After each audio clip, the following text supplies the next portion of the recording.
این همی است که همی ما همیشه برادرها خواهر گفتیم که این تلویزیون اکثر نه که باید اجتناب باید شود. این تلویزیون ها که همه مشکل دارن. بعضی کیو تیویش باید اجتناب باید صورت بگیره که اینا اکثر به می است که قاعده مردم میخوان که برباد کنن. قاعده مردم میخوان نابود بسازن. والله عزوجل کس ما شما رو دی مسائل نگاه کنه و بهترین هدی رسول صلی الله علیه و سلم است. رسول صلی الله علیه و سلم انسان صبر میکنه شکل مثل که انسان به بیماری سحر مرض است. یک نفر مثلا کسی مصاب به مرض سرطان میشه، با سردردی میشه، با گرده میشه، با تکالیف مختلف میشه، انسان باید صبر میکنه. مثل دیگه امراض وارد صبر میکنه و وقتی که عجل انسان فرار استبد انسان وفات میکنه. در این خیلی شکی نیست.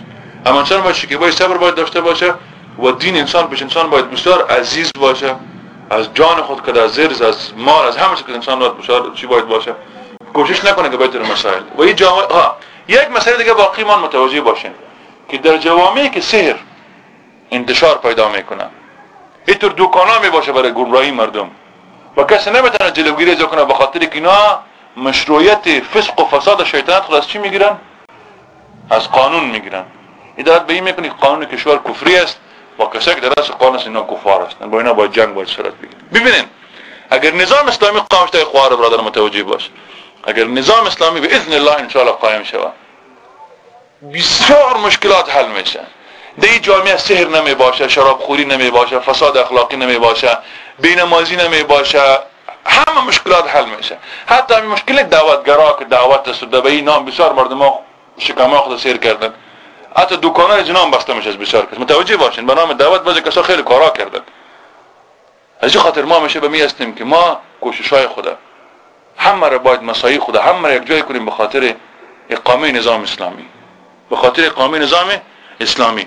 و این متوجه باشین که اقامه نظام اسلامی در افغانستان که گفتیم در زبان قاب قوسین است، ان شاء الله خیلی نزدیک است. به این خاطر کسایی که در افغانستان جهاد میکنن، برادرای ما شما که در سنگرها در افغانستان ادامه دی کمربند جنوبی هستن که الله عزوجل اوسون شمال هم توفیق بده، دی کمربند هدایت به این میکنه. متوجه باشین که صبح پیروزی نزدیک است.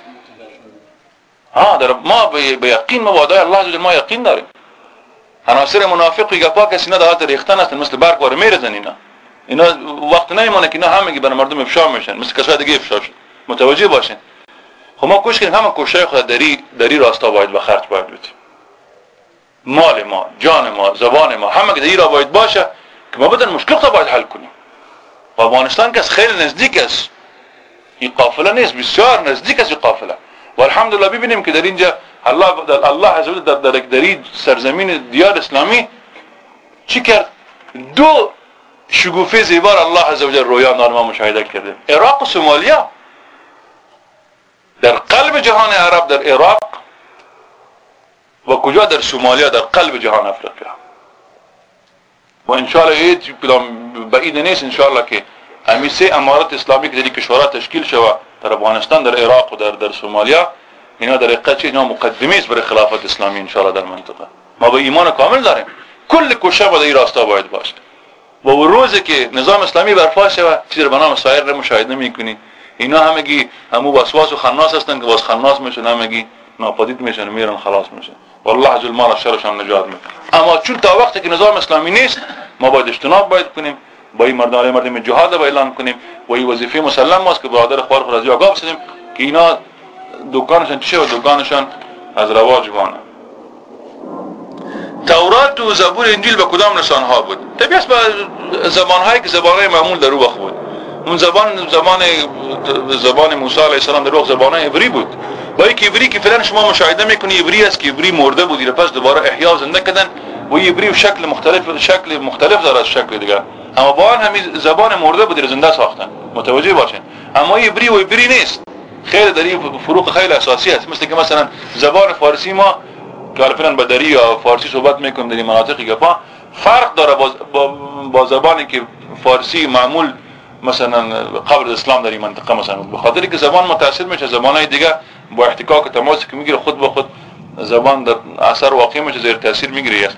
و ما زبانهای خودشان بوده که تورات کدام زبان بوده، زبور انجیل هم زبان خود و مردم کدام کشور با آن لسانات تکلم میگه. فعلا زبان عبری که است در زبان داوود علیه السلام زبان عبری بود، بخاطر همین زبان سریانی است که همین و عبری و عربی کس از یک مادر است. عبری و اشتقاق افعالشون تقریبا یکی است. خود در عبری خیلی مشکلات حالا پیدا شدن با خاطر از دیگر زبان‌ها متأثر است. امروز کشور اسرائیل که است اونا میگن زبان ما زبان عبری زبان رسمی است، اما در این شک نیست که زبان عبری سابق نیست. دیگه درباره صدقه فطر ان شاء الله در اون وقت صحبت میکنیم ان شاء الله. شب برات چی مشری دارد بدعت است. در این شک نیست در شب 15 شعبان که است در این حدیث می از رسول صلی الله علیه و آله بیان کنه که از اختصاص داره، اما در این شب به نام برات نام کردن جواز نداره. برات به گفته که برادرها برات اصلا شب برات گرفته شده، شبی که اون دو آتش بازی نام میکنه از این شب گرفته شده. این شب 15 شعبان که است در این خواندن نماز اختصاص به نماز خواندن صدرکاتی که وای بدعت است، از رسول هم ثابت نیست و این شب برات نه شب 15 شعبان است. صدقه فطر ان شاء الله در وقتش بود مفصل صحبت میکنیم یک درس. برگ صدر از بعض علماء سلف از رسول الله چیزی که عفو برگ گرفتن میگه پاس یا سامو بهترین طریقش به میاد رو باز تحقیق باید شه. نه خود تعویض نیست، خو حرام است، خو جادو است. سوال برادری است مثلا کسی میخواد که دختر ما فلانه بچه بگیره، بچه ما فلان دختر بگیره، یه عجیب ما دی حالت رسیدیم از برای الله. نه خو این خو سحر است، این خو نوع از انواع سحر است، تعویض نیست. متوجه باشین که تعویض نیست. این تعویضی که در اسلام در بین علما اختلاف است، تعویض نیست. این خوب متوجه باش، تعویضی که مردم بند میکنی سحر است، سحر جادو است. اگر گرفتن باشه با اساس جادو گرفته باشه کافر است، کارم کار کفر است. این کارسی که دارسی که خو مسئله دیگه است. هر جا گرفته باشه. همین متوجه باشین این خو کفر است، کار باشه. این تعویض نیست. تعویض به این خاطر است که در این علما اختلاف است با اینکه تعویض در نزد ما مکروه است. متوجه باشین همین تعویض بند کردن نیست، ولو از قرآن کریم باشه این مکروه است بند کردنش.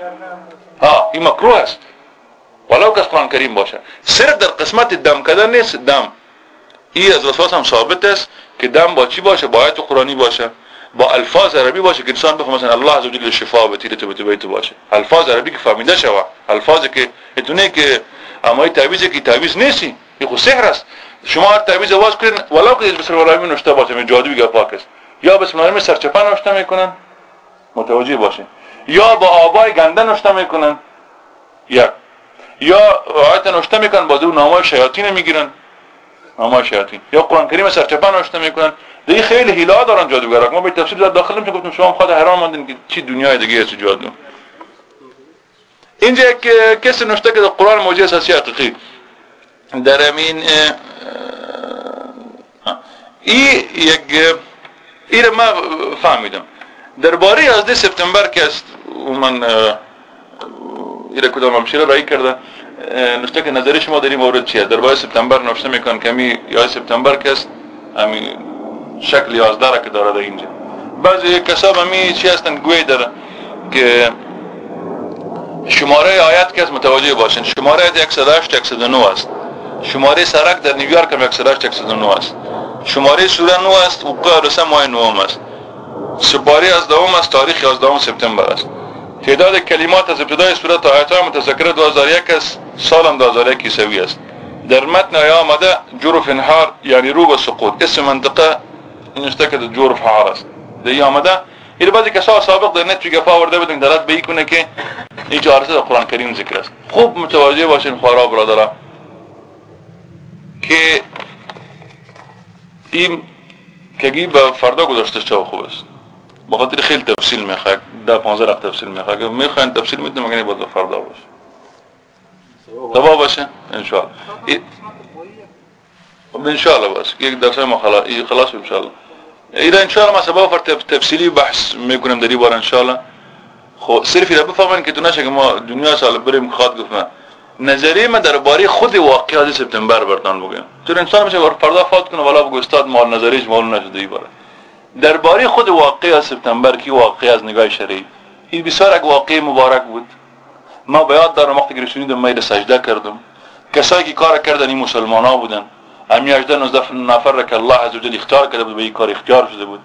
در این کار درس شیخ اسامه بود، الله عزوجل حفظش کنه، ثابت قدم نگاهش کنه، دوام برش برکت بده که امریکا را بیرون توته و ایران بکنه. ما به این کستیم به این عقیده و به یقین ماست و ان شاء الله اینا شهداست و کسایی که به کل مرداراست رفتن به جهنم ان شاء الله و بیس المسیح. یک بخش قضیه است درباره از سپتامبر. آمدن در این باره. ببینید خوب متوجه باشید. مسلمان همیشه برادر و خواهر یا خواهر سوال کرده از ما، ببین همیشه ما به این باشیم که ما ملتزم به کتاب و سنت باید باشیم. این واقعی است که مسلمانایی را کردن به خاطر انتقام میگن از برادرای مسلمان خود از خواهر در فلسطین در مناطق گپا. این خیلی اسباب از خود داره که چرا این کار صورت گرفت. حالا اسبابش ما نگاه سیاسی نمیخوایم مورد بررسی قرار بدیم. این واقعی مبارک بود ان شاء الله.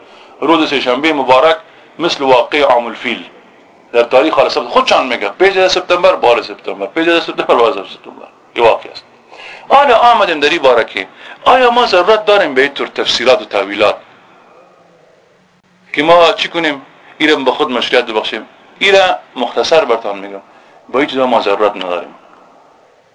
و یکی از این تفسیر مخالف با کتاب الله و سنت رسول صلی الله علیه و سلم. این تفسیر عددی نیست، تفسیر عددی. به خاطر اگر ما بری باب باز کنیم وی باب شرعی نیست، در این شک نیست ما در خطای بسیار زیاد واقع میشیم.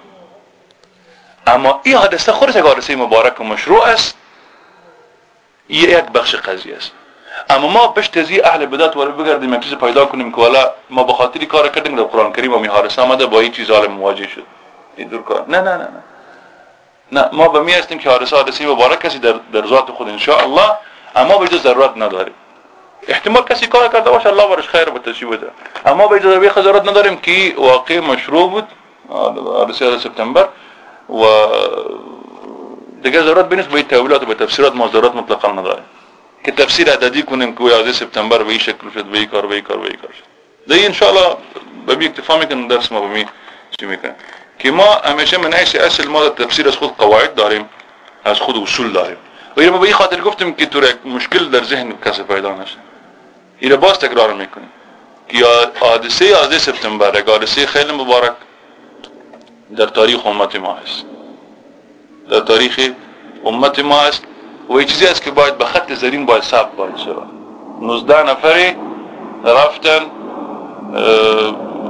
کاخ سپید بلارزه در آوردن با توفیق الله عز وجل و او دشمن خونخوار و مکار مجبور کردن که از غار خود بیرون باید شود و باید مشکل باید در جهان اسلام باید شود، باید مواجه باید شود. دشمن که همیشه ما را میکوبه. شیخ حسام در یک جای میگه ما بیاد دارم در وقتی در لبنان سال 81 امریکا حمله کرده بودن، میگه ما جوان بودم، میگه ما بیاد دارم مشاهده میکردم که امریکا آمدن وقتی که لبنان میگه میزدن امی برجای لبنان که میزدن، میگه یادم میاد که با چه شکل میگه میریخت. امریکا توسط کشتی از فلسطین میزدین، از کشتیایی که در فلسطین لبنان لنگر انداخته بود. میگه در اون وقت میگه من تمنا را کردم که یا الله عز وجل ای رب من این روز بیاری که با چشم خود مشاهده کنم که به می شکل بدن منزله امریکا فرو میریزن، به می شکل هم تو میریزن. اما قسم ریخ مشاهده کردم ان شاء الله. این خود مقدمه است.